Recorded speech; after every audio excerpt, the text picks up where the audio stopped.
Hey everyone, welcome back. I'm Michael and we're going to be getting right back into some more Reddit stories. If you enjoy the video, make sure to leave a like and subscribe. Now, without further ado, let's begin. This story was posted by a user named WallCurious in the True Off My Chest subreddit. The post is titled, "My stepdaughter died 4 weeks ago and I caught my husband and his ex-wife in our bed. My stepdaughter, Becca, passed away 4 weeks ago. I've been in her life since she was 7 years old and we were extremely close. My husband, Derek, his ex-wife, Sam, and I have always gotten along very well. There has never been an issue in the 7 years that I've been with Derek. Sam has always been kind to me, and she didn't even mind that Becca called me mom too. Right after Becca's passing, Sam experienced severe anxiety and depression to the point where she couldn't be by herself, so we invited her to stay with us. Sam hardly leaves the house. She mostly just sleeps in Becca's room, which is completely understandable. I've always told her that I'm here if she needs me, that I want her to take her time grieving, and that there's no pressure to go back to her home. Today, I needed to run some errands, so I asked Sam if she'd like to join me to get out of the house for a bit. She declined and said she'd rather just stay at the house and sleep. I told Derek that I was leaving and would be back in about 2 hours. I also asked him to check on Sam occasionally and maybe try getting her to eat something.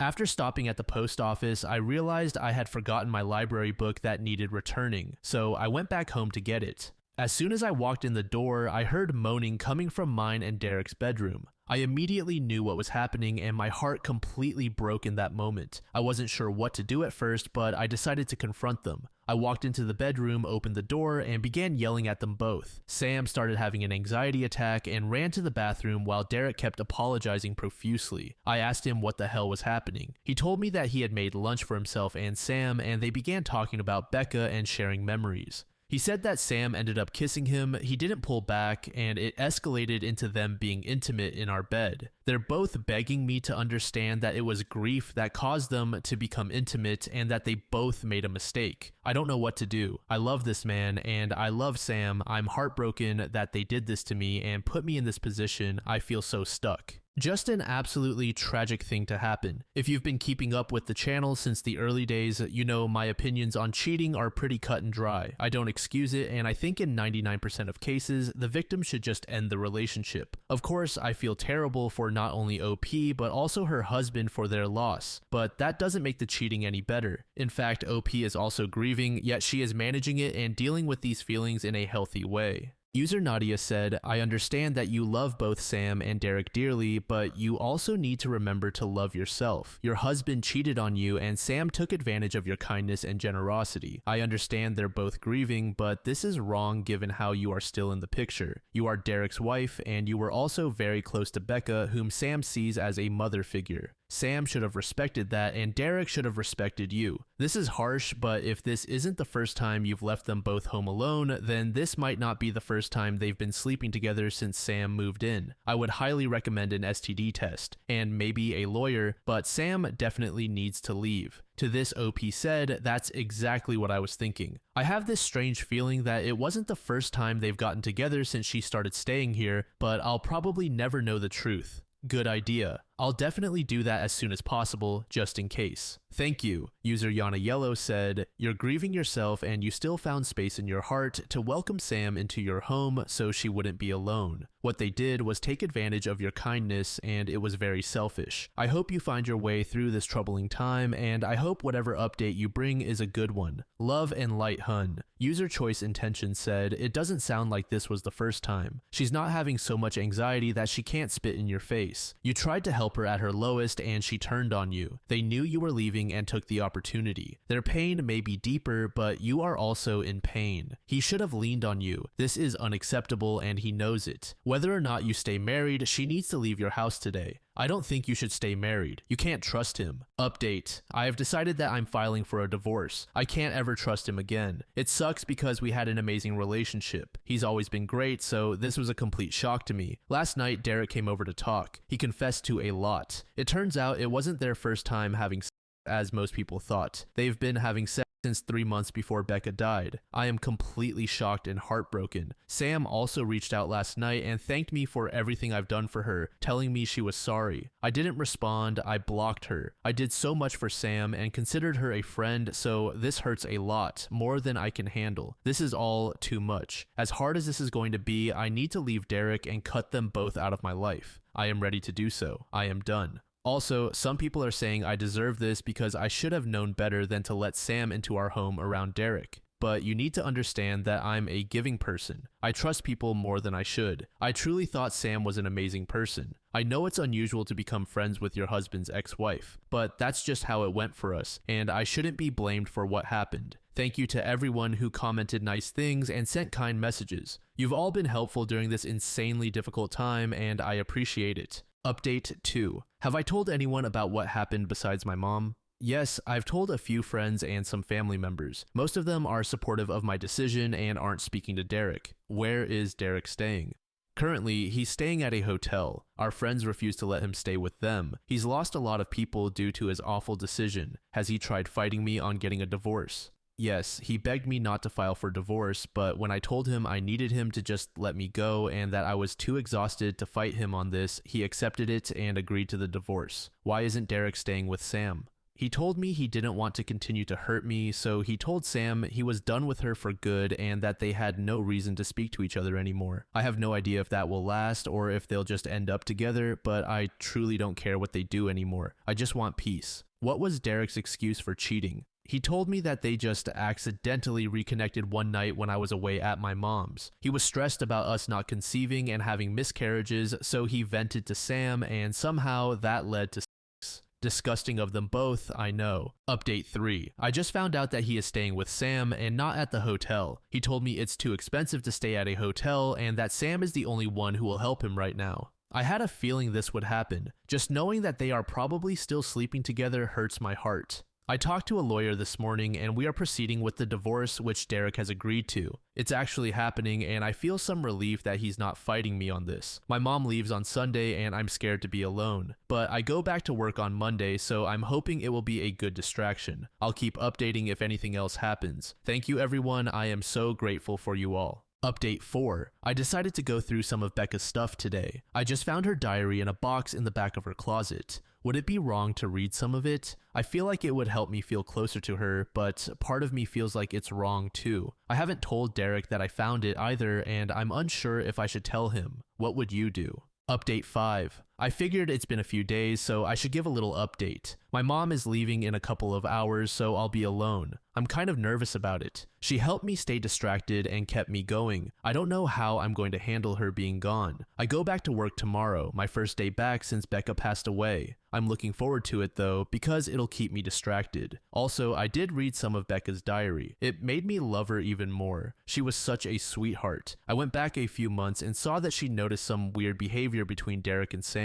She didn't mention that she knew about the affair, but she wrote that she thought it was kind of strange that the three of them would hang out more than usual without me. I might read more, but so far I haven't found anything disturbing. Just her being a teenager and talking about crushes, fights with friends, happy family memories, etc. Tomorrow I'm also talking to my lawyer, so I might have more updates on that. Thanks for the continuous love and support, everyone. Update 6. I started randomly getting a lot more messages and comments, so I figured I'd do another little update. My first week back at work went great. I wasn't expecting it to go so well, but thankfully it did. My coworkers were so helpful and patient with me. On Friday night, I decided I didn't want to stay home all weekend alone, so I drove up to my mom's. It helps that I have a 3-day weekend, so I can spend more time with her. I'm heading back home tomorrow. Also, for those of you who have messaged me hateful things for reading Becca's diary, I just have to say, you aren't in my shoes right now. Telling me I'm a bad mom because I'm reading her diary is just ridiculous. I learned so much more about her, about how caring and sweet she was, and it made me love her even more. It's how I'm able to feel so close to her right now, so please don't tell me I'm a bad parent for just trying to get through one of the hardest times of my life. You have no idea what it's like. I don't have much of an update, so this will be it. I'll come back and update once the divorce happens though. Thank you to those of you who have been nothing but kind and helpful. You've helped me feel less alone and I'll forever be grateful. Update 7. Sam made a fake Facebook profile to message me and tell me she wants to sue me for telling strangers about what happened. Derek apparently supports her. I don't need this. Am I not allowed to vent about my life to people online? I just want life to get better. I'm so tired. Screw you, Sam. Screw you, Derek. Edit. Sam is in the comments and messaged me on here too. I blocked her. Update 8. I have been as strong as I can be, but I have really been struggling. So much is going on and I'm just so tired. How can I keep going? I just want to be with Becca. I miss her. I miss her smile, her laugh, and how she'd try to make you laugh when you were sad by telling dad jokes. I miss how she liked being in the garden with me, seeing all her new drawings and looking into her beautiful eyes. I miss everything about her. I just want her back. I need her back. Edit. I am okay, I just needed a space to vent. I was getting so many messages asking if I'm alright, and I just wanted to say thank you to those who reached out. I am okay, I will be okay. Some days are harder than others, but I think I'll get through this. I'm so grateful for the little community I have here. Thank you all so much. Update 9. Sam ended up taking her own life on June 20th. I am still trying to process everything. She had hurt me deeply, but this isn't something I wanted whatsoever, and Derek blames me. I feel so many things and am going to be away for a while again, but I wanted to update you all. Thanks for the love, everyone. Update 10. Well, I'm doing it. I'm taking the advice that so many of you had. I'm going on a trip since my job doesn't need me until the middle of August. I was so lucky to have my mom come stay with me a lot, and my best friend came to stay with me when my mom couldn't. But I felt like I was asking too much of them, so I decided that maybe traveling might actually be a good idea. In a week, I'm going to Norway. Becca and I always wanted to go there one day. It was on our bucket list. I'm actually excited. I'm also thinking of getting a pet when I come back, but I might wait until I move. Thank you to those who recommended I do this. Becca would be happy I'm going. She'd be so freaking thrilled for me. You probably won't hear from me for a while. I'm taking a long break from Reddit and all my social media. I think it's best for me, but just know that I love and appreciate all of you who have been there for me. I would have been so lost without some of you. Yours truly, Alyssa.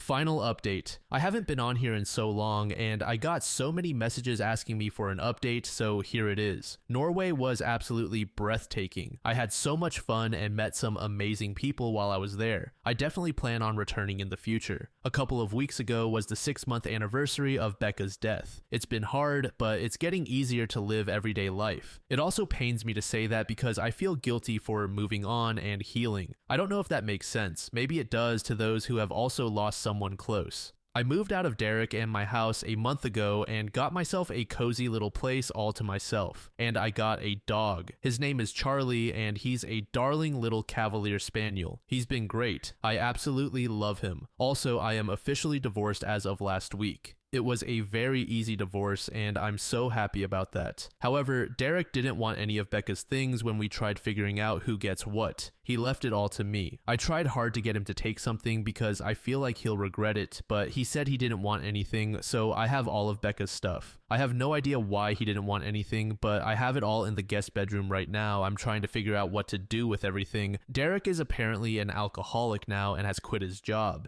He seems to be doing terribly. Besides all that, I don't know if I have anything else to share. I just want to say thank you again to all of my supporters. I've made some friends on here and I am so thankful for you all. I appreciate every one of you.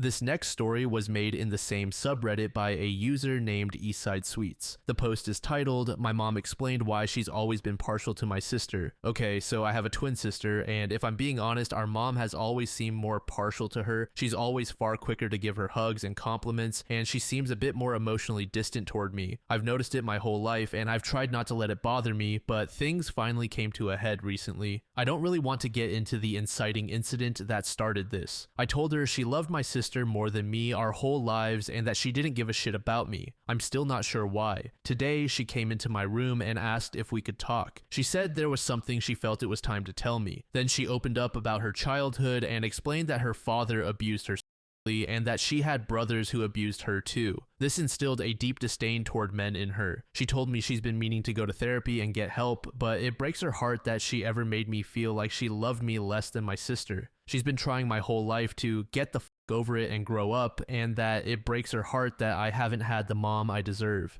She started crying and I hugged her, telling her I loved her and that she was a great mom and I was lucky to have her. Afterward, I suggested we go out to dinner and that I could pay. She said she'd take me up on that under the condition that she would pay. So we had a really nice dinner, talked, and I felt like I connected with her in a way I hadn't before. I can't really explain it, but I felt like I saw her, and she saw me in a different way. Overall, I'm going to be honest, I feel terrible because I feel like I made her trauma all about me. She's a wonderful person, and I don't know why I accused her of not loving me as much as my sister. All I know is that I'm going to be better to her and understand she's doing her best. That's all, just figured I'd share somewhere. Edit. Okay, yes, my mom has made mistakes by not getting treatment and by being more partial to my sister than to me. However, that doesn't mean she's a horrible mother like a bunch of comments are insinuating. She's a human being in pain, and she was able to admit when she did something wrong. Just so everyone knows, she did make some calls and has an intake therapy appointment on Wednesday. If I made my mother sound like she hated me or was blatantly awful to me, she doesn't and she isn't. I love her and she loves me, and we're going to do better from now on. User consistent ad said, "Don't feel bad, you didn't know her history, but you had a right to talk to her about her behavior toward you." User the ZD me said, "I'm so glad you brought it up and I'm pleased with how your mom reacted. This is the best case scenario for her response, and I hope you both have a better foundation for a meaningful relationship." User Special Lychee said, "I think a big part of growing up is the moment you realize your parents are more than just your parents. They've had a life before you and they'll have a life after you spread your wings. Not everything about their lives was or is about you. Welcome to one step closer to adulthood. You didn't do anything regarding your mom's trauma. You took a big step in reaching out and communicating in better ways than slamming doors and thinking, 'Poor me.' I believe you and your mom can finally have a real connection and grow really close from now on. Just continue being the good young man she raised and you'll make her happy."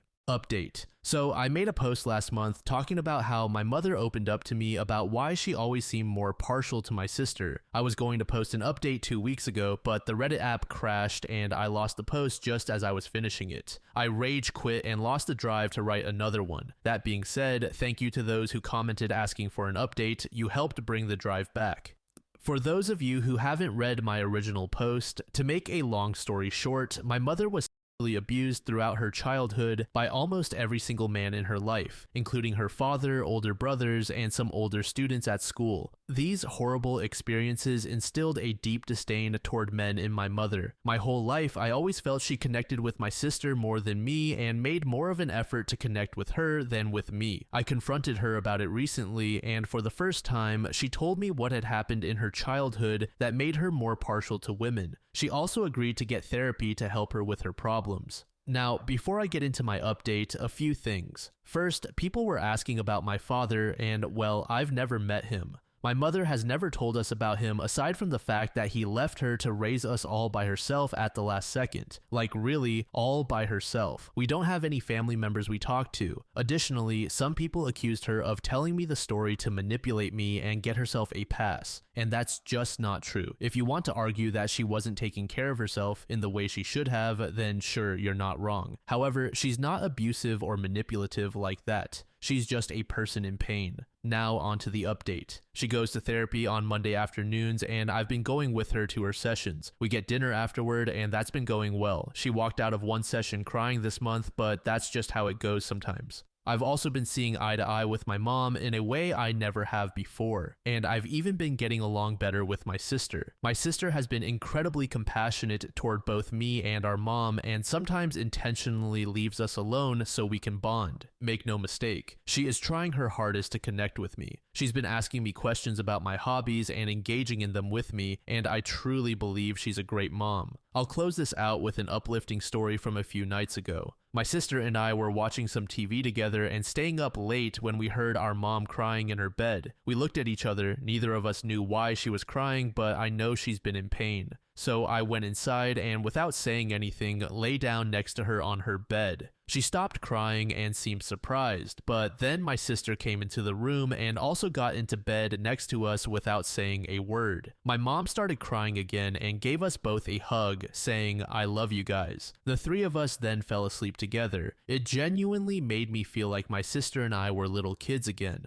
Obviously, we had a lot less space than we did back then and were packed tightly together, but it was wonderful and reminded me of the old days when we'd all fall asleep together. Anyway, that's the update. Thank you to everyone who commented asking for this update and to anyone who left a supportive comment on my last post. It means a lot. Update 2. So I figured I'd post another update. I've made posts about my mother who explained to me how she was abused by all the men in her childhood, which is why she's always seemed partial to my twin sister. You can check my post history to see the full story because I don't particularly care to summarize it again. This one's not as happy. Ever since I first confronted her about it, I've had this sense of resentment toward her that I've been trying to compartmentalize and deal with later, or at least in my own therapy sessions. Lately, it's been getting harder to ignore those feelings, and over the weekend, I lost my temper and yelled at her, asking why she thought it was okay to wait so long to get help, and how she probably wouldn't have done anything if I hadn't called her out on her behavior. She heard me out, started to cry, and said the only thing she could say was that I was right.